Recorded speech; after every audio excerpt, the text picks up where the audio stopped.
Adrien Laurent, première.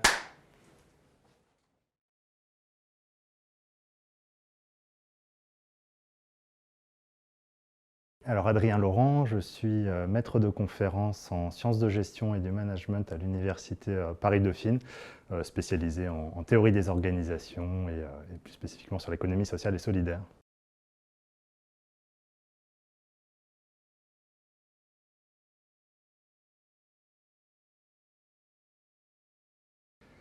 Alors le projet de recherche dont je suis responsable scientifique est encore en cours, donc à l'heure actuelle je peux uniquement faire état voilà, de résultats préliminaires sur 2 volets que l'on a menés, plutôt d'ordre qualitatif, donc des études de cas que nous avons menées. Donc une première étude de cas menée auprès du mouvement associatif qui est coporteur également du projet retenu par l'IFMA.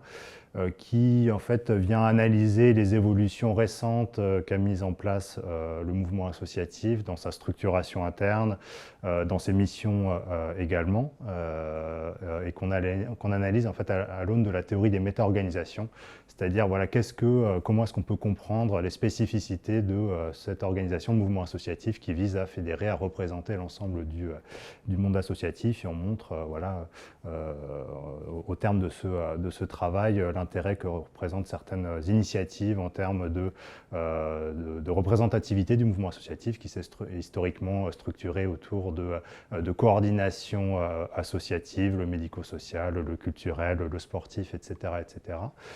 Très siloté voilà, autour de différents secteurs eux-mêmes représentés par des têtes de réseau membres du mouvement associatif. Et un mouvement associatif justement qui a cherché à élargir son assise au travers de nouveaux réseaux membres des instances de gouvernance, une structuration régionale. Et voilà, on analyse, un des premiers résultats, c'est aussi voilà, cette analyse en termes de méta-organisation, est-ce que ça apporte et en quoi est-ce que c'est intéressant aussi voilà, ces évolutions du mouvement associatif. Il y a un deuxième volet qui est un petit peu plus pessimiste peut-être sur les tendances actuelles que connaissent les têtes de réseau, les méta-organisations de la société civile. C'est un papier qui est bien avancé, qui est en voie de publication, qui porte sur un secteur spécifique dans le médico-social, où en fait on étudie le cas d'une fédération associative qui a priori semble représentative, légitime du secteur en question, mais qui est fortement questionnée justement dans cette fonction de porte-parole de son secteur, dans les fonctions qu'elle exerce par une autre organisation importante du secteur. Et on analyse dans ce travail, dans ce papier, toutes les stratégies et le ressort en fait, de cette situation de concurrence. Qu'est-ce que ça veut dire, deux organisations de la société civile, et notamment au niveau tête de réseau qui se font concurrence. Il y a bien entendu des ressorts économiques, financiers, de l'ordre voilà, des financements publics à l'égard desquels cette concurrence va s'exercer, mais des ressorts beaucoup plus tacites aussi de l'ordre de la légitimité, de la représentativité de cet acteur et de sa capacité à porter la voix d'un secteur donné. Également des ressorts qui sont de l'ordre, peut-être de manière encore plus tacite, du savoir, hein, de la fonction épistémique de cet acteur-là.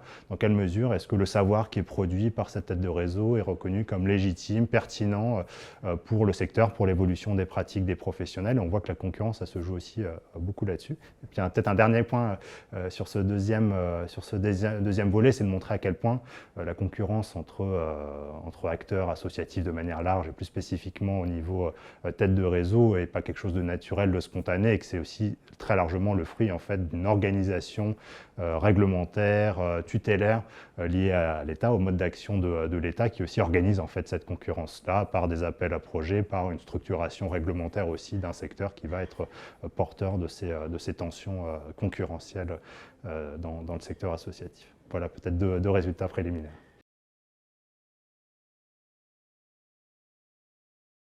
Alors j'ai été informé de cet appel à projet par le biais des réseaux sociaux. J'ai suivi à l'époque un petit peu de loin la création de l'IFMA, le premier appel à projet en 2019 qui ne coïncidait pas forcément bien avec mon agenda de recherche à l'époque, donc auquel je n'avais pas candidaté. Et donc suite à ça, je suivais les activités de l'IFMA.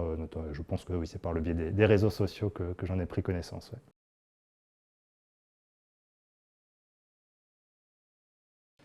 Alors une journée très, très riche, très utile et qui répond, je pense, assez bien à l'ambition de l'IFMA de porter des recherches académiques utiles et mobilisables par les acteurs associatifs de terrain, une organisation qui justement met l'accent sur des binômes chercheurs-acteurs associatifs et puis là, des discussions qui ont vraiment